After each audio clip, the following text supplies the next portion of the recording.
Voilà, donc ici, une représentation. Alors, on a le côté N ici, le côté P ici. Ici, une quantité de charge négative parce que c'est des atomes accepteurs. Donc, ils ont accepté les atomes d'abord. Ils acceptent tous des électrons qui sont venus de là. Ici, des atomes qui ont perdu leurs électrons, donc ils deviennent des charges positives. On a une zone de charge d'espace.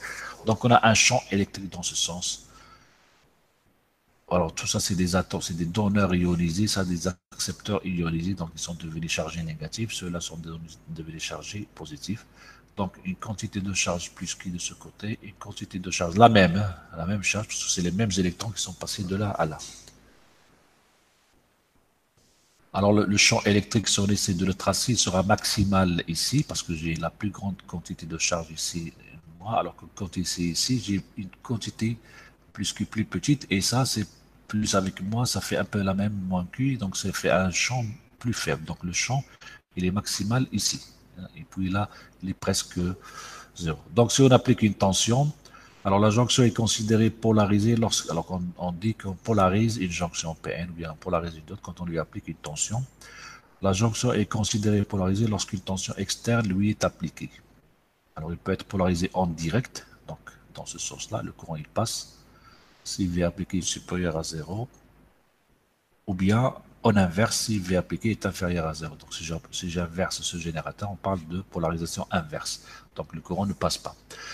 Alors la structure totale d'une diode, donc nous avons une jonction PN ici, et puis ici j'ai un volume du semi-conducteur de type P. Alors c'est un matériau, alors n'importe quel matériau, si vous prenez, si vous faites passer un courant, si vous appliquez une tension, il y a un courant et le matériau se comporte comme une résistance. La résistance, c'est la résistivité multipliée par la longueur divisée par la surface. Donc, selon la surface ici, selon la longueur, on a une résistance. Donc, on a une jonction PN, on a une petite résistance ici, on a une autre résistance ici. En plus, nous avons un contact métallique ici. Et ça, c'est un métal déposé sur le semi-conducteur. Alors, entre le métal et le semi-conducteur, si je fais une jonction entre métal et semi-conducteur, ça peut faire une diode. C'est-à-dire une caractéristique un peu comme ça. Mais ici, non. Ici, on cherche à faire un contact ohmique. C'est-à-dire on n'a pas besoin d'avoir une autre diode ici, ici. Mais les technologies de fabrication des diodes, etc., donc ils font que ici, il faut un contact ohmique avec une résistance proche de zéro. Donc finalement, on a toujours une résistance à l'intérieur du diode, on a une résistance. Alors, mais la résistance, elle est bien sûr faible. Pourquoi? Parce que ici, c'est un semi-conducteur dopé.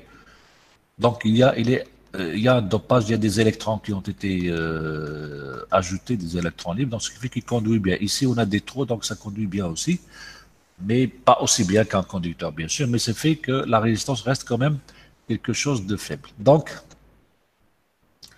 cela nous amène à considérer que la jonction, il peut être, que la diode c'est formée d'une jonction PN, mais il y a une résistance aussi en série. Alors la jonction introduit une barrière, c'est-à-dire que ici, au début, j'avais une barrière, et donc quand j'applique une tension, il faut que je dépasse cette barrière avant que cela ne commence à conduire. C'est-à-dire comme si j'ai un générateur que j'applique sur un autre générateur. Alors ici, ça peut être un autre générateur qui forme une barrière à celui-là, donc il faut que celui-là dépasse la barrière de celui-là pour que le courant circule. C'est un peu, bon, c'est pas exactement la même chose, mais c'est juste pour essayer de clarifier les choses. Donc, chaque diode est caractérisée par sa tension de seuil. Il faut que la tension appliquée dépasse ce seuil pour qu'elle devienne passante. Donc, en fin de compte, une diode, c'est quoi? Dans un circuit, on peut faire quelques approximations. Alors, je dis que la diode, elle est soit bloquée, donc c'est un circuit ouvert, soit elle laisse passer un courant. Dans ce cas-là, il va ressembler à quoi? Il va devenir équivalent à quoi? Alors, dans ce cas-là, on va faire quelques approximations. Alors, la première approximation, c'est de considérer que la diode est idéale. Dans le cas idéal, une diode, c'est quelque chose qui, si on lui applique des tensions négatives, le courant est égal à zéro. Et si on lui applique une tension suffisamment, c'est-à-dire la tension c'est 0. Si on arrive à 0 volts et on continue à la polariser en lui envoyant un courant, donc on va avoir un courant qui va augmenter.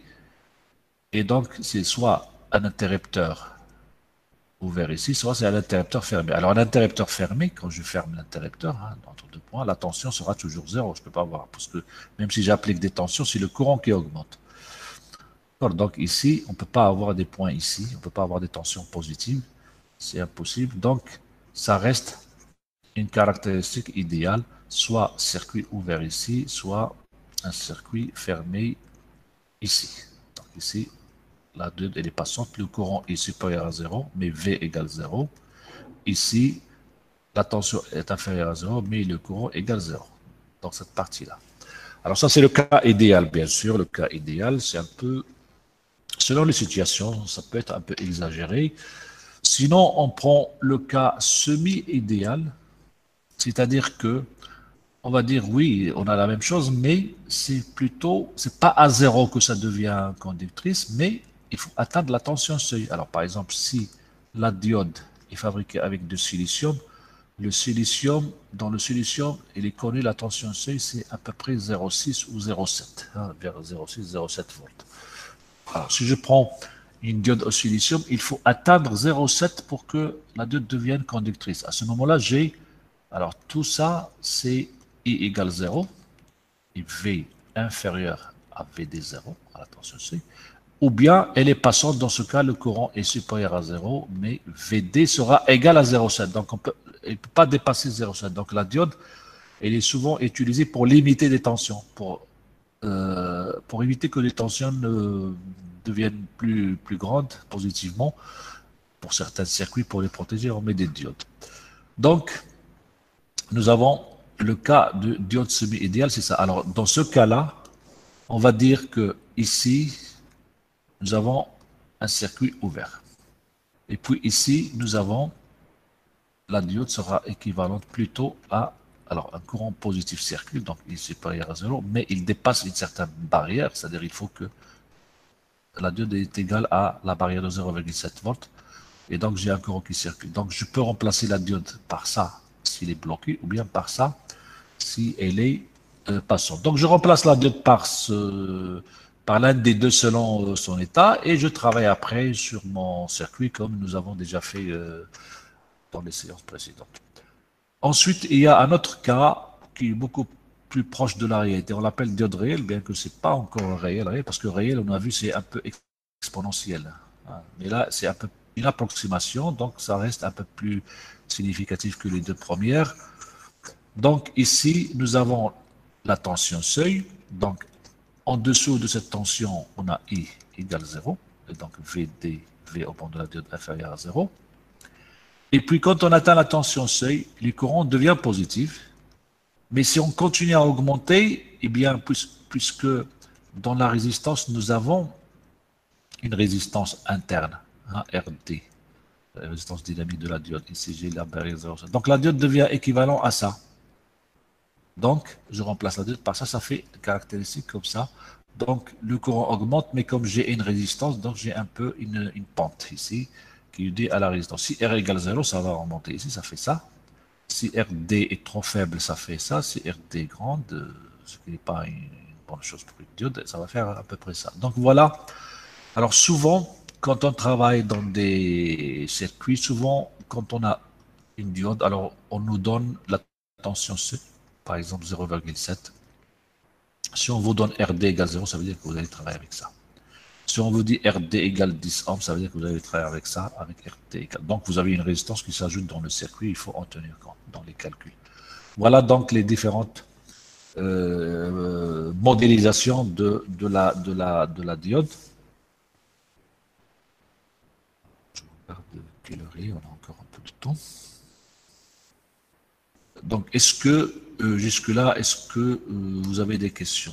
Si vous avez des questions, hein, vous pouvez les poser, soit par chat, soit vous activez votre microphone.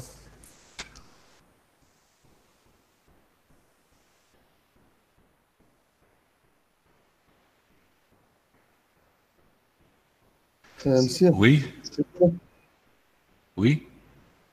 on ne peut pas trouver une diode semi-idéale dans la réalité. Une diode. Dans la réalité, on ne trouve ni diode idéal, ni diode semi-idéal, n'est même pas réel selon la caractéristique que j'ai ici. C'est-à-dire que dans la réalité, les diodes, ils se comportent un peu, je vais dire, un peu comme ça. D'accord? C'est-à-dire, ça, c'est un peu, ce sont des approximations, ça, c'est pour modifier. Mais pour les calculs, ça pose pas beaucoup de problèmes, hein, d'accord? Parce que dans un calcul, souvent, on a besoin de savoir que, par exemple, certaines diodes sont utilisées pour protéger certains circuits. Donc, on a limité certaines tensions à 0,7. Donc, il peut être 0,7, 0,72, 0,68, et ça reste la même chose. Une diode semi-idéale, dans la réalité, ça n'existe pas. Ça veut dire qu'elle est parfaite. Ici, sa résistance égale 0. Bon, c'est-à-dire si on fait une jonction PN et avec un très fortement dopé, hein, alors ici très fortement, ici c'est des moins, ici c'est des plus, très très fortement dopé, ça devient presque conducteur. Même un conducteur, il a une résistance. Bon, bien sûr, un conducteur, les résistances c'est faible. Les fils, on considère leur résistance 0, c'est des milliohms. Et donc, au niveau des semi-conducteurs, c'est pas exact. On est loin d'avoir une résistance presque idéale. Mais selon les valeurs aussi avec lesquelles on travaille. Alors, si dans le silicium, vous avez recette. Alors, donc, si on travaille avec des courants faibles, on reste dans cette zone.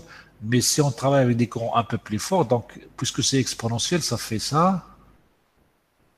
Après, ça augmente très très vite. Ça devient presque. C'est-à-dire la résistance devient. La résistance est de quelques ohms. Si je travaille avec des résistances de 1 kilo-ohm, de résistance, elle est négligeable. Donc, on peut, à ce moment-là, ça devient presque semi-idéal par rapport aux autres éléments du circuit. Mais idéal, semi-idéal, donc c'est théorique, hein, c'est pas la réalité. Même ça, c'est pas exactement la réalité. Mais ça, c'est plus proche de la réalité. D'accord?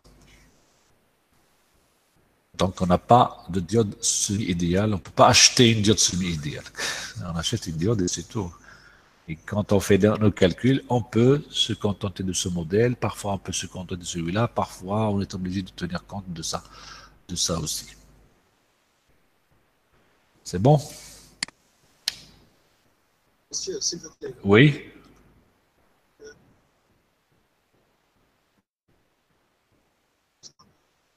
Lui qui permet de créer la création d'un courant électrique. Les courants, parfois, ils peuvent être dus aux porteurs de charge. Alors là, ici, dans un semi-conducteur, on parle plutôt de porteurs de charge. Alors, j'ai soit des électrons qui portent des charges négatives, soit des trous qui portent des charges positives.